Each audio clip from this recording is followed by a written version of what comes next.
हमारे नए गली न्यूज़ इंडिया चैनल को सब्सक्राइब करें और बेल आइकन दबाना ना भूलें। तो मैं इमरान खान को एक बात बोलना चाहता हूं। पाकिस्तान के वजीर आजम, आप अपने काम से काम रखिए। हिंदुस्तान के मुसलमान अपनी लड़ाई लड़ना जानते हैं। पाकिस्तान को, मोहम्मद अली जिन्ना को हमने सन 47 में खारिज किया था।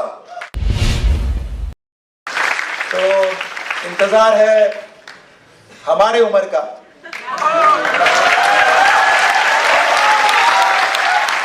और मैं उमर भाई आपको बुलाना चाहता हूं क्योंकि आज मैं आपके स्वागत के लिए आया हूं, कभी मंच पर नहीं आया था। तो आइए, बात कीजिए और इस सरकार को भगाइए।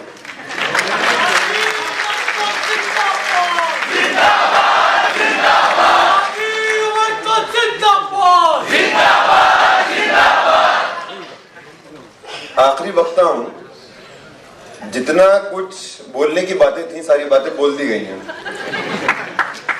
तो मुझे पता नहीं अब मैं नया क्या ऐड कर सकता हूं। तो अगर कुछ दोहरा दिया जाए तो आप प्लीज उस माफ कर दीजिएगा। सुबह जब दिल्ली से निकले तो दिल्ली में बहुत सर्दी थी, तो निकलते वक्त मैंने जूते पहन लिए। यहां लैंड किए तो गर्मी थी, गर्मी लगने लगी। फिर एक साथी ने आके बोला कि कल से कंट्रोवर्सी चल रही है, कोई ऑडियंस से कुछ फेंक सकता है। तो मैंने बोला यार जरा उस इंसान को बोल देना चप्पल फेंकते, चप्पल लेके नहीं आएगा।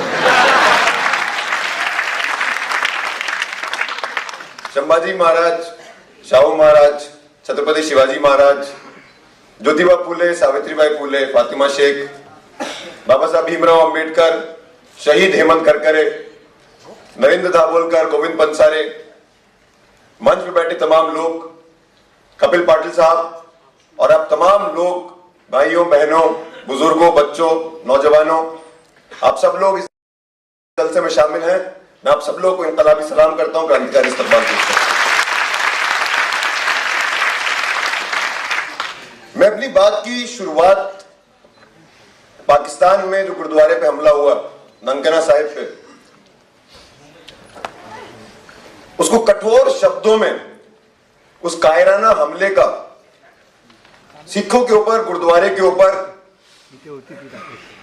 उस हिस्टोरिकल, उस पावन मॉन्यूमेंट के ऊपर जो हमला हुआ, उसकी कठोर शब्दों में मैं भ्रष्टना करना चाहता हूं।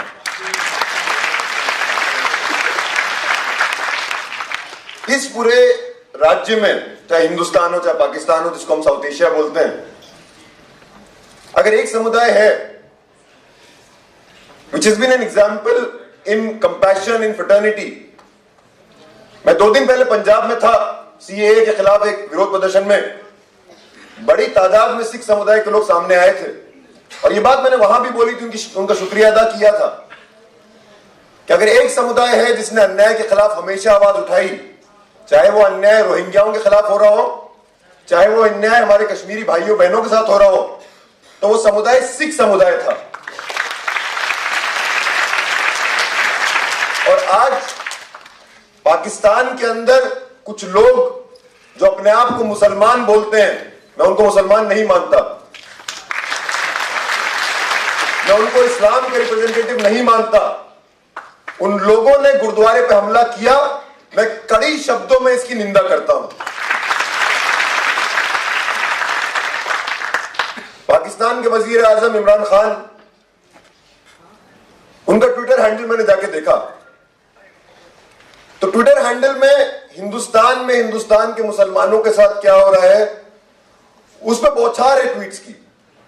हिंदुस्तान में मुसलमानों के साथ नरेंद्र मोदी ये कर रहे हैं, हिंदुस्तान में मुसलमानों के साथ ये कर रहे हैं। तो मैं इमरान खान को एक बात बोलना चाहता हूं। पाकिस्तान के वजीर आजम, आप अपने काम से काम रखिए। हिंदुस्तान के मुसलमान अपनी लड़ाई लड़ना जानते हैं।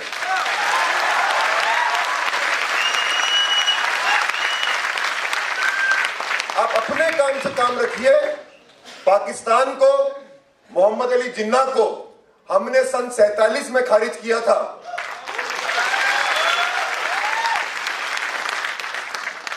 हमारे नेता मौलाना अबुल कलाम आजाद ने जामा मस्जिद की सीढ़ियों पे खड़े होकर बोला था कि अहद करो ये देश तुम्हारा है, इस देश का अतीत, इस देश का मुस्तकबिल तुम्हारे बिना अधूरा है। हम मुसलमानों के बुजुर्ग यहां दफन हैं और इस देश को छोड़ के हम कहीं नहीं जाएंगे, क्योंकि हमारे बिना यह देश अधूरा हो जाएगा। तो आज उस बंटवारे के 72 साल बाद हमें जरूरत नहीं है कि इमरान खान आके हमको बताएं और हमारे लिए सहानुभूति पेश करें। बड़ी मजेदार बात है, आप पाकिस्तान के वजीर आजम का ट्विटर उठा के देखेंगे तो हिंदुस्तान के अंदर अकलियतों के साथ, हिंदुस्तान के अंदर माइनॉरिटीज के साथ क्या हो रहा है, उसमें कई सारे स्टेटमेंट्स मिल जाएंगे। हमारे अपने वजीर आजम के स्टेटमेंट्स उठा के देखेंगे तो पाकिस्तान के माइनॉरिटीज के स्टेटमेंट मिल जाएंगे। मतलब कि उनका गेम चल रहा है और जो ये नूरा कुश्ती चल रही है, नरेंद्र मोदी को परवाह है पाकिस्तान के हिंदुओं को और सिखों की, और इमरान खान को परवाह है हिंदुस्तान के मुसलमानों की। दोनों को अपने काम से मतलब नहीं है और यही वो करना चाहते हैं। एक तरफ हिंदुस्तान की आवाम को गुमराह किया जाए, दूसरी तरफ पाकिस्तान की आवाम को गुमराह किया जाए। ये 2020 है और अब आवाम गुमराह नहीं होगी। हम आपके एजेंडे को समझते हैं, हमें गर्व है, खुले तौर पे बोलता हूं, हम मुसलमान हैं, अपने मजहब पे, अपने मुसलमान होने पे हमें गर्व है। हम गर्व से कहते हैं कि हम मुसलमान हैं, लेकिन जितना गर्व से हम ये कहते हैं कि हम मुसलमान हैं, उतने ही गर्व से हम कहते हैं कि हम हिंदुस्तानी हैं।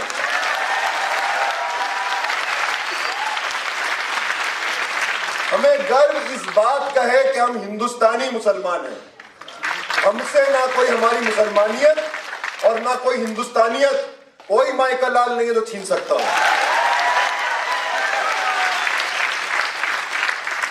लेकिन ये जो घटना पाकिस्तान के अंदर सिख समुदाय के साथ हुई, उसको नरेंद्र मोदी साहब की पालतू मीडिया एक दूसरे तरीके से पेश कर रही है। यहां भी मौजूद होंगे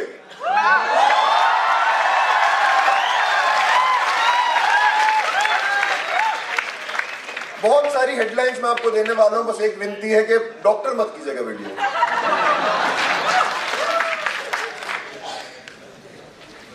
तो इनको फिक्र उनकी, उनको फिक्र इनकी, और इस फिक्र में जो सिख समुदाय के साथ जो बहुत कायराना हमला हुआ पाकिस्तान में, उसको दिखा के ये बोला जा रहा है कि अब भी तुम सीएए का विरोध करते हो। देखो पाकिस्तान में सिखों के साथ क्या हुआ।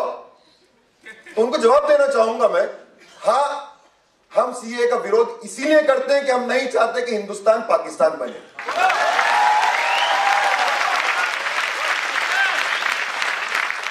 पाकिस्तान सन 47 में ही धर्म के आधार पे एक देश बना था।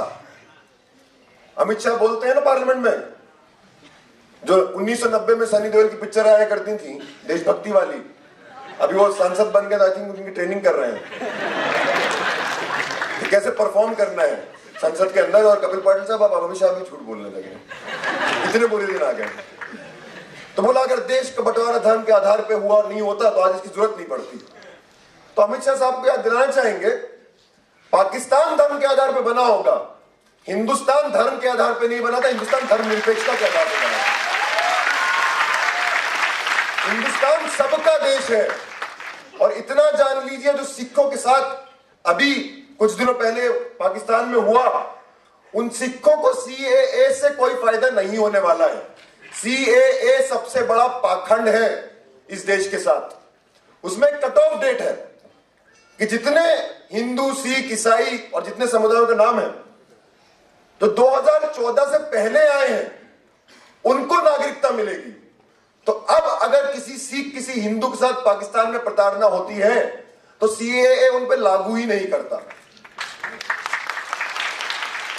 एक बात और, हमारे वजीर आजम जो इस देश के इकलौते शख्स हैं जिन्होंने एंटायर पॉलिटिकल साइंस में एंटायर डिग्री करी है, आज वो और उनके चमचे बोल रहे हैं कि जो लोग विरोध कर रहे हैं उनको पता नहीं है, वो लोग गुमराह हैं, उन लोगों को गुमराह कर दिया गया है। जरा एक्ट पढ़ तो लीजिए। मतलब सारा ज्ञान सिर्फ नरेंद्र मोदी, अमित शाह और अर्नब गोस्वामी के पास है।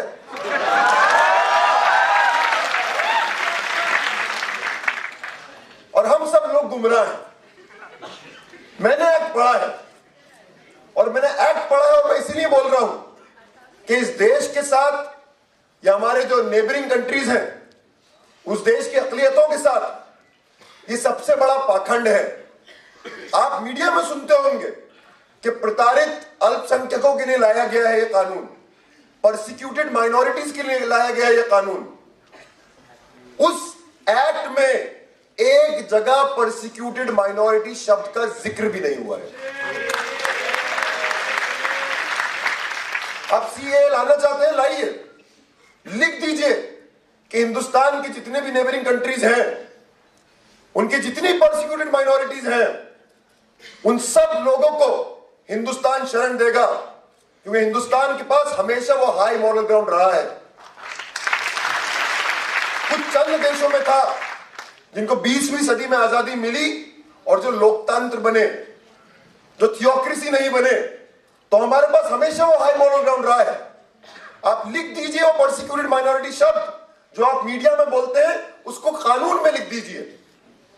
लेकिन सरकार, जैसे हाथी के होते हैं खाने के दांत कुछ और, दिखाने के कुछ और, उसी तरीके से मीडिया में बोलने के लिए एक अलग डिस्कोर्स है और एक्ट कुछ और है। यह सच्चाई है।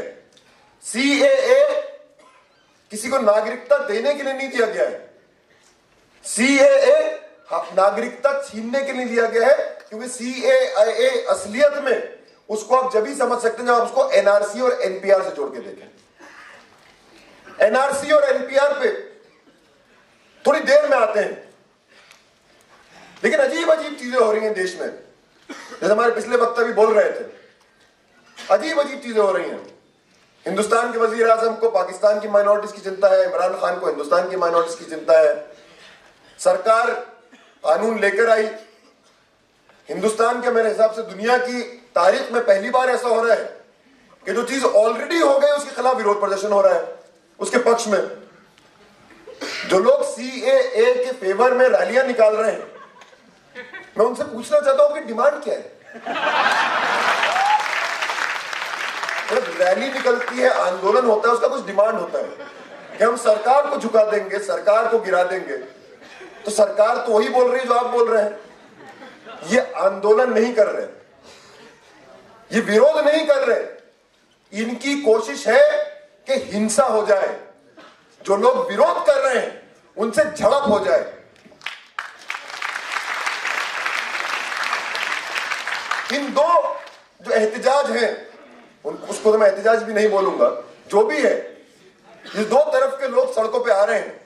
एक तरफ अपने आप हिंदुस्तान की आम आवाम, गरीब, मुसलमान, महिलाएं, नरेंद्र मोदी बोलते थे मुसलमान महिलाओं के वो सेवियर हैं, चाहे जामिया मिल्लिया इस्लामिया में हो, चाहे शाहीन बाग में हो, चाहे और देश के कोनों में हो, मुसलमान महिलाएं सबसे आगे हैं इसका विरोध करने में। तो एक तरफ आम आवाम अपने आप निकल कर आ रही है, दूसरी तरफ पैसा देके कुछ लोगों को भाड़े पे लेके कुछ भाड़े के टट्टुओं को उतारा जा रहा है। अब आप इन दोनों जलसों को देख लीजिए और आपको हमारे और उनकी संस्कृति का फर्क मिल जाएगा। हम तिरंगा लेकर आ रहे हैं, वो बीजेपी का झंडा लेकर आ रहे हैं। हम सारे जहां से अच्छा हिंदुस्तान हमारा, हम क्या चाहते हैं, आजादी बोल रहे हैं, वो बोल रहे हैं गोली मारो सालों को। तो उनमें और हमें यही फर्क है, और इसीलिए वो हारेंगे और हम जीतेंगे।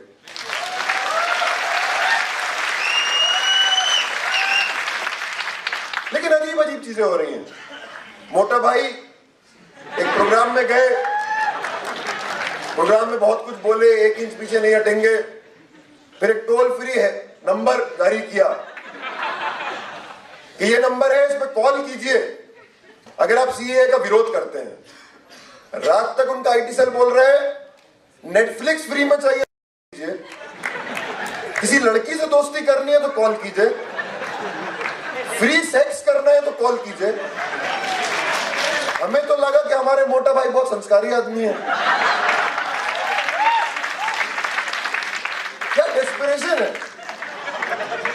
किसी तरीके से पब्लिक ओपिनियन ये घबरा गए। इनको लगा कि देश में डर का माहौल है, मुसलमान तो सबसे ज्यादा डरा हुआ है, शाही इमाम जामा मस्जिद के हमारे जेब में है, मुसलमान बाहर नहीं निकलेंगे, बाकी जो तरक्की पसंद अवाम है वो डरी हुई है, कोई नहीं निकलेगा। आज इतनी बड़ी तादाद में आप लोग निकले कि इनको पता नहीं कब क्या करें, तो आईआईटी कानपुर ने फैज साहब पे इंक्वायरी बिठा दी। फैज अहमद फैज हिंदू विरोधी है या नहीं? अब जैसे रामानागा बोल रहे थे कि 21वीं सदी के नरेंद्र मोदी के नए भारत में हम देखेंगे गाएंगे तो आपको पे इंक्वायरी बैठ सकती है, हम फेंकेंगे गाएंगे तो बहुत बढ़िया होगा। फैज अहमद फैज का नज्म थी, हम देखेंगे, नरेंद्र मोदी की नज्म हम फेंकेंगे। और इतना फेंका है कि कौन बोलता है 15 लाख नहीं आया? सबके खाते में 15 लाख आए, 15 लाख झूठ, रोज एक झूठ। और अब झूठों की तो इतनी इंतहा है। नरेंद्र मोदी 22 दिसंबर को रामलीला मैदान में जाके बोल रहे हैं हमने कभी एनआरसी का जिक्र नहीं किया, एनआरसी की कोई चर्चा नहीं हुई। मतलब देख के समझ में नहीं आ रहा कि हंसे या रोए। मतलब अगर नरेंद्र मोदी सच्चे हैं तो अमित शाह झूठे हैं। अगर नरेंद्र मोदी सच्चे हैं और नरेंद्र मोदी चाहते हैं कि हम बोलें कि हम आपका विश्वास करते हैं, तो नरेंद्र मोदी से इतनी आग्रह है कि बोल दें कि जो हमारे घोषणा पत्र में और हमारे गृह मंत्री और हमारे प्रेसिडेंट ने जो एड्रेस दिया था पार्लियामेंट को, वो सब झूठ था, सिर्फ मैं ही सच्चा हूं, मैं ही हरीशचंद्र हूं और मेरी बात को मानो। ये झूठों का सहारा क्यों ले रहे हैं? एनआरसी तो इनका पेट प्रोजेक्ट था। इनको लगा एनआरसी वो तुरुप का इक्का है कि एक बारी फेंको देश बढ़ जाएगा, हिंदू मुसलमान अलग हो जाएंगे, सीए ले आएंगे हिंदुओं को बचाने के लिए और कोई आवाज नहीं उठाएगा। तो आज even at a discursive level, even at the level of discourse, उससे पीछे क्यों हट रहे हैं? ये क्या दिखाता है? असम में एनआरसी हुआ,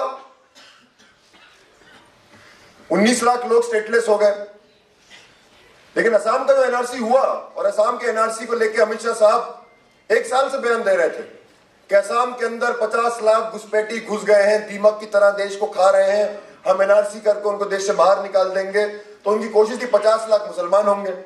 जब एनआरसी हुआ तो हमारे यूपी और बिहार से कुछ साथी आए, तो यूपी बिहार में वो देसी कट्टा होता है, आगे चलो पीछे चल जाता है। तो उसमें 4 से 5 लाख मुसलमान थे, बाकी हिंदू थे। अब क्या करें? ये तो उनका वोट बैंक है। तो बोला सीएए लेकर आएंगे और किसी हिंदू को, सिख को, जैन को, बौद्ध को, ईसाई को परेशान होने की कोई जरूरत नहीं है, आपको नागरिकता दे दी जाएगी। अमित शाह साहब जगह जगह जाके बोलते थे। और फिर हम देश भर में एनआरसी लागू करेंगे, और देश भर में जब एनआरसी लागू करेंगे, ये संसद के अंदर बोला गया, जब एनआरसी लागू करेंगे तो असम में फिर से एनआरसी लागू करेंगे। जो इतना खुलेआम ये लोग बोला करते थे, वो आज अगर इससे बैक ट्रैक कर रहे हैं, सिर्फ दिखाने के लिए ही क्यों ना हो, उसका क्रेडिट अगर किसी को जाता है तो वो आप तमाम लोगों को जाता है।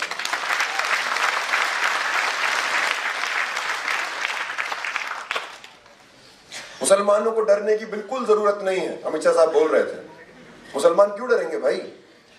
डर तो आज आप में है कि आप अपनी चीज से मुकरने की कोशिश कर रहे हैं। लेकिन ये मक्कार लोग हैं, इनके जो ये बोलते हैं उसका विश्वास मत कीजिए। अगले ही दिन लेकर आए एनपीआर, नेशनल पॉपुलेशन रजिस्टर, और फिर अमित शाह साहब ने बयान दिया, और यही मैं बोल रहा हूं कपिल पाटिल साहब, अमित शाह भी झूठ बोलने लगे। बोला एनपीआर को आप एनआरसी से जोड़ के मत देखिए, और नरेंद्र मोदी जी ने सही कहा कि अभी एनआरसी पर उतनी चर्चा नहीं हुई है। एनपीआर तो विकास का कार्य लोगों तक पहुंचाया जाए, इसका डेटाबेस तैयार करने के लिए एक पॉपुलेशन रजिस्टर बनाया जा रहा है, हर देश में होता है। ये विकास का कार्य है, और ये तो यूपीए सरकार 2010 में ही ला चुकी है। तो आप इसका विरोध क्यों कर रहे हैं? इस सरकार को नाम बदलने की बहुत अच्छी आदत है। अजय सिंह बिष्ट बदल के योगी आदित्यनाथ हो गए, प्रयागराज बदल के इलाहाबाद बदल के प्रयागराज हो गया, उसी तरीके से एनआरसी बदल के एनपीआर हो गया। एनपीआर कोई सेंसस नहीं है, सेंसस का या कोई डेटा कलेक्शन का कोई नॉर्मल एक्सरसाइज नहीं है। नॉर्मली डेटा कलेक्ट सेंसस से होता है और सेंसस का अपना कानून है, 1948 में बना था। एनपीआर को ये नागरिकता कानून 1955 जो अटल बिहारी वाजपेयी ने 2003 में बदल दिया था, उसके आधार पे करना चाह रहे हैं। आप कैसा पॉपुलेशन रजिस्टर बना रहे हैं जो नागरिकता कानून के अंदर आता है? और अगर विकास का काम मुझ तक पहुंचाना है तो इस बात की तफ्तीश क्यों कर रहे हैं आप कि मेरे माता पिता कहां पैदा हुए थे, मेरे माता पिता का क्या डेट ऑफ बर्थ है? वही चीज जो एनआरसी के थ्रू लेगेसी डॉक्यूमेंट्स मांगे जाते थे कि आप 30 साल पुराने 40 साल पुराने डॉक्यूमेंट लेकर आइए, अब वो काम एनपीआर से होगा। इस गेम प्लान को समझिए, ये ज्यादा खतरनाक गेम प्लान है। अब जो एनआरसी होगा वो एनआरसी आपको लाइन में लगा के कागज नहीं दिखवाएंगे। हम लोग बोल रहे हैं कागज नहीं दिखाएंगे, कुछ दिनों बाद वो देखिए आके बोलेंगे हम कागज मांग ही नहीं रहे, हम तो एनपीआर का ऑफिसर आपके घर भेज देंगे। आपके घर आएगा, आपका डेटा लेके जाएगा और डेटा के आधार पे ऑफिस के अंदर डाउटफुल सिटीजन की लिस्ट बनाई जाएगी। उन डाउटफुल सिटीजन को फिर कागजात लेके लाइन में लगना पड़ेगा, सबको लाइन में नहीं लगना पड़ेगा। ये इनकी कोशिश है। एनपीआर को समझना, एनपीआर का विरोध करना और स्टेट गवर्नमेंट जो नॉन बीजेपी हैं उनको बोलना कि एनआरसी पे पोजीशन लेना काफी नहीं है, तुमको एनपीआर पे क्लियर कट पोजीशन लेना पड़ेगा कि तुम्हारे राज्यों में एनपीआर नहीं होगा। अमित शाह साहब बोल रहे हैं एनपीआर का एनआरसी से कोई लिस्ट नहीं है, कोई लिंक नहीं है। अमित शाह साहब गृह मंत्री हैं, उन्हीं गृह मंत्रालय की वेबसाइट, उन्हीं की वेबसाइट बोल रही है कि NPR is the first step towards NRC. 9 बारी इस सरकार ने संसद के अंदर बोला है NPR is the first step towards NRC. आपसे आग्रह है, आपने बोला 24 तारीख को जो जलसा बुलाया जा रहा है और मुख्यमंत्री को भी बुलाया जा रहा है, तो मुख्यमंत्री को ये बात बोलनी पड़ेगी कि जितना हम एनआरसी के खिलाफ है उतना ही हम एनपीआर के खिलाफ भी।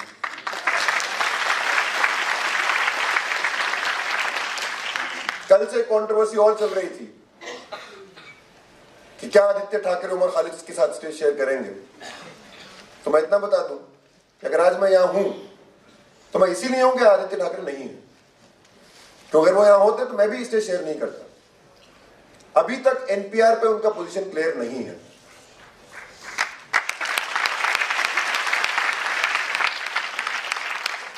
और व्यक्तिगत तौर पे शिवसेना ने जिस इंसान ने मेरे ऊपर गोली चला के मुझे मारने की कोशिश करी थी उसको हरियाणा के चुनाव में टिकट दिया था।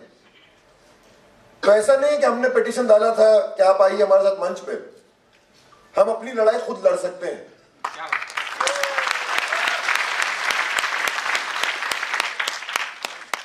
लेकिन अगर आप आज सत्ता में हैं, आपकी जवाबदेही बनती है। अगर आज जगह जगह आप जाके एनआरसी के खिलाफ बोल रहे हैं तो आपको यह वादा महाराष्ट्र की आवाम से करना होगा कि महाराष्ट्र के अंदर कोई एनपीआर लागू नहीं होगा। 2-4 बातें मैं आपसे और बोलूंगा। आने वाले दिनों में इस आंदोलन को कैसे लड़ा जाए। किसी ने पर्ची देके मुझे बोला कि इस बारे में भी थोड़ी चर्चा कीजिएगा। फ्रैंकली स्पीकिंग, मेरी यह औकात नहीं है कि मैं इस आंदोलन को चला पाऊं। मैं बहुत छोटा हूं, इस आंदोलन को जो मंच पे लोग बैठे वो चला नहीं रहे हैं। आप लीडर हैं, आप ही इस आंदोलन को चला रहे हैं। हिंदुस्तान की आवाम ही चला रही है इस आंदोलन को। और यही इस आंदोलन की खासियत है कि एक अखिल गोगोई को आसाम से पकड़ लेने से या एक चंद्रशेखर आजाद रावण को दिल्ली से पकड़ लेने से या कुछ और लोगों को पकड़ लेने से, जेल में डाल देने से या यूपी के अंदर आतंक का माहौल बना देने से या 1000 से ऊपर लोगों को जेल में डाल देने से यह आंदोलन रुकने वाला नहीं। आप यूपी में स्टेट टेरर चलाएंगे, संविधान की धज्जियां उड़ाएंगे, गुंडा राज चलाएंगे, तो महाराष्ट्र आवाज उठाएगा, केरल आवाज उठाएगा, तमिलनाडु आवाज उठाएगा, हर राज्य आवाज उठाएगा। ये चीज मैं आप पे छोड़ देता हूं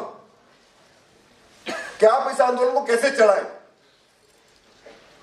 बस एक अपील करना चाहूंगा, political parties, opposition political parties, जरूरी है कि वो अपना पोजीशन क्लियर करें, लेकिन यह आंदोलन आम नागरिकों का आंदोलन है। ये कांग्रेस बनाम बीजेपी लड़ाई नहीं है, ये लेफ्ट बनाम बीजेपी लड़ाई नहीं है, ये एनसीपी बनाम बीजेपी लड़ाई नहीं है, ये हिंदुस्तान के 130 करोड़ लोग बनाम बीजेपी लड़ाई है। एक झंडा होगा।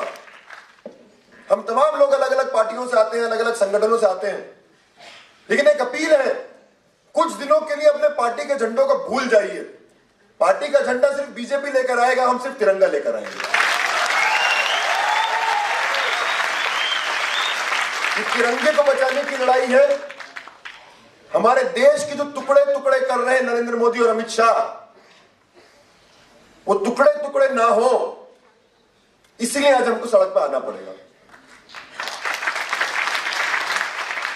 पहले अर्थव्यवस्था के टुकड़े टुकड़े कर दिए, नोटबंदी, जीएसटी लाके, अब देश की साझा संस्कृति के टुकड़े टुकड़े कर रहे हैं, और उस सब के बावजूद टुकड़े टुकड़े गैंग हम।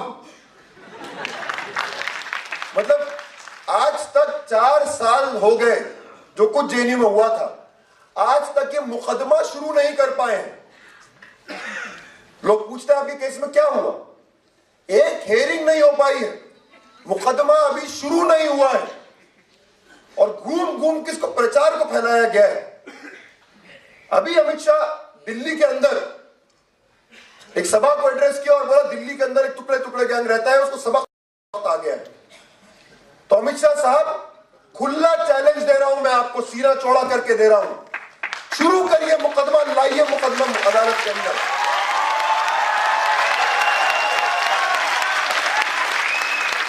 किसने देश विरोधी नारे लगाए, कौन देश विरोधी है, लाइए। 4 साल तक आप अदालत में क्यों नहीं ला पाए, आप लेकर आएंगे, ये आप भी जानते हैं कि सब कुछ साफ साफ हो जाएगा। लेकिन ये सरकार यही करती है कि एक गाना था पुरानी फिल्म में कि बर्बादियों का जश्न मनाता चला गया। वो चाहती है कि हिंदुस्तान की आवाम अपनी बर्बादी का जश्न मनाना शुरू कर दे। जेएनयू पे हमला करके पब्लिक यूनिवर्सिटी सिस्टम के खिलाफ एक माहौल बनाने की कोशिश करी, और वो हमला आज तक बंद नहीं हुआ है। कभी जेएनयू पे हमला करते हैं निरंतर, अलीगढ़ मुस्लिम यूनिवर्सिटी में रैफ घुसा देते हैं। 1200 छात्रों पे अलीगढ़ मुस्लिम यूनिवर्सिटी के अंदर एक एफआईआर दर्ज हुई है कि उन्होंने कैंडल लाइट मार्च निकाला था। जामिया की लाइब्रेरी में घुस के टेयर गैस चलाते हैं और देश की आवाम को गुमराह करते हैं कि इन यूनिवर्सिटीज में देशद्रोही रहते हैं। इसलिए ये हमले जायज है कि जब ये हमले करें तो बाकी आवाम तालियां बजाएं, अपनी बर्बादी का, अपने एजुकेशन सिस्टम के बर्बादी का जश्न मनाएं। 370 हुआ, लोग जश्न मना रहे हैं।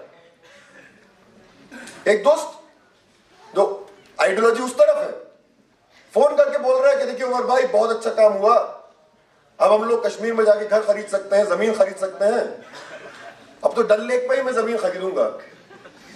मैंने बोला एक तो तुम बेरोजगार, ऊपर से देश में आर्थिक मंदी, तुम दिल्ली के अंदर 2 BHK फ्लैट रेंट पर तो ले नहीं पाते और बोल रहे हो कश्मीर में जमीन खरीदोगे। अब ये एनआरसी, सीएए और एनपीआर के साथ यही कर रहे हैं। देश में 45 साल में सबसे ज्यादा बेरोजगारी है, महंगाई सबसे ऊपर है, महिलाओं पे आप रोज हिंसा की खबरें सुनेंगे, और बीजेपी का क्या रोल है वो भी सुनेंगे। रोज कुछ ना कुछ समस्या। एजुकेशन में जो बजट है वो 6% 2014 में था, आज 3% कर दिया गया है। एक पब्लिक यूनिवर्सिटी इन्होंने पिछले 5 साल में नहीं खोली है, एक नहीं खोली है। हेल्थ का बजट गिरा रहे हैं, जगह जगह बच्चों की मौत हो जा रही है, लेकिन इस सब को लेकर सरकार को कोई चिंता ही नहीं है। एक चिंता उनको सता रही है कि देश में एनआरसी और एनपीआर कैसे करा दिया जाए। असम के अंदर जहां 3 करोड़ असम की आबादी है, वहां एनआरसी कराने के लिए 12,000 करोड़ खर्च हुए थे। सिर्फ असम के अंदर 3 करोड़ आबादी है। अब 130 करोड़ लोगों का एनपीआर या एनआरसी कराने में लाखों करोड़ों ये लोग खर्च करेंगे और ये बताया जाएगा कि आपके फायदे के लिए किया जा रहा है। और मजेदार बात यही कि वो गोल पोस्ट चेंज करते रहेंगे। नोटबंदी शुरू हुई तो बोला काला धन वापस आएगा, जब वो भांडा फूट गया, काला धन तो सारा धन वापस आ गया, तो बोला कैशलेस इकोनॉमी हो जाएगी, डिजिटल इकोनॉमी, डिजिटल इंडिया, अब सब कुछ कैशलेस होगा। वो भी एक्सपोज हो गया। तो बोला आतंकवाद और नक्सलवाद खत्म हो जाएगा। आज नरेंद्र मोदी बोल रहे हैं कि सीएए के खिलाफ जो विरोध प्रदर्शन हो रहा है वो अर्बन नक्सल करा रहे हैं। तो नक्सलवाद जो नोटबंदी में खत्म हो गया था, वो आज नरेंद्र मोदी खुद बोल रहे हैं। अब इसी तरीके से एनआरसी और एनपीआर पे ये गोलपोस्ट बदलते रहेंगे, हमको नचाते रहेंगे। पहले बोलेंगे घुसपैठी भगाने के लिए है, फिर बोलेंगे जो प्रताड़ित हिंदू हैं उनको लाने के लिए है, फिर बोलेंगे विकास का कार्य एनपीआर के थ्रू अब तक पहुंचाने के लिए है। एक बात हमको बोलनी पड़ेगी, बहुत हो गया, अब बस। हमने सरकार चुनी थी, झूठ बोलने की फैक्ट्री नहीं चुनी थी।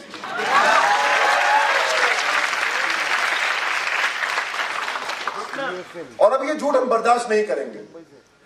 अमित शाह साहब ने आके भाषण दिया, बोला जितना प्रोटेस्ट करना है कर लो, जितना प्रोटेस्ट करना है कर लो, हम 1 इंच भी पीछे नहीं हटेंगे।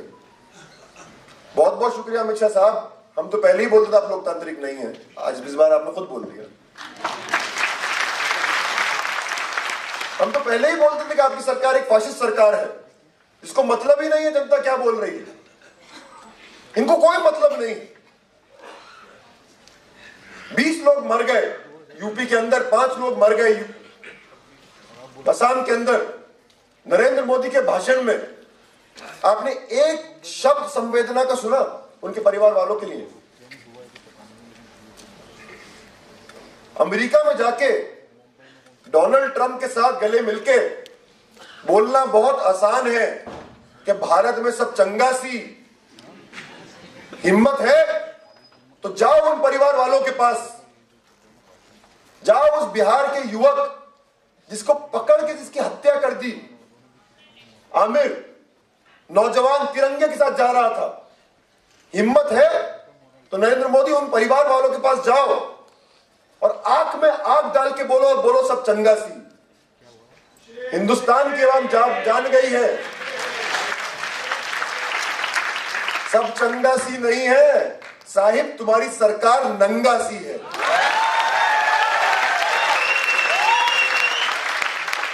इसी के लिए ये आए थे सत्ता में, ये विकास के लिए नहीं आए थे, ये विनाश के लिए आए थे। कोई विकास नहीं हुआ है, ये लोग विकास पुरुष नहीं है, ये लोग विनाश पुरुष हैं। अर्थव्यवस्था का विनाश किया है, अब हमारी साझा संस्कृति का विनाश कर रहे हैं। एक इंसान के लिए कोई संवेदना नहीं।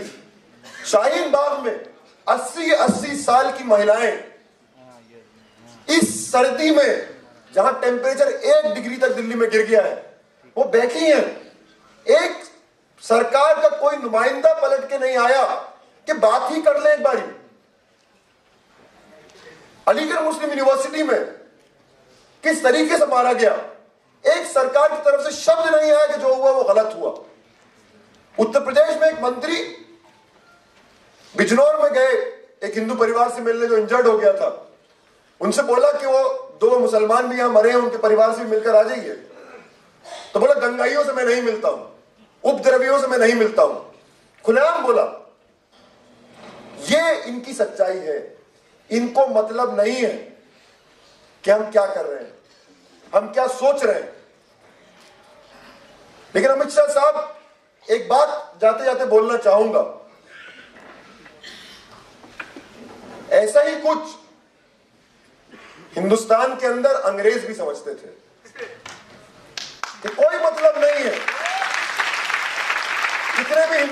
जेलों के अंदर बंद हो जाएं, कितने भी हिंदुस्तानी शहीद हो जाएं, हमारा empire, the sun will never set on the British empire, that's what they used to think. लेकिन अमित शाह साहब, ये हिंदुस्तान की जनता है, अगर एक बात ठान लेती है तो गोरों को भगाया था, अब चोरों को भगाएंगे।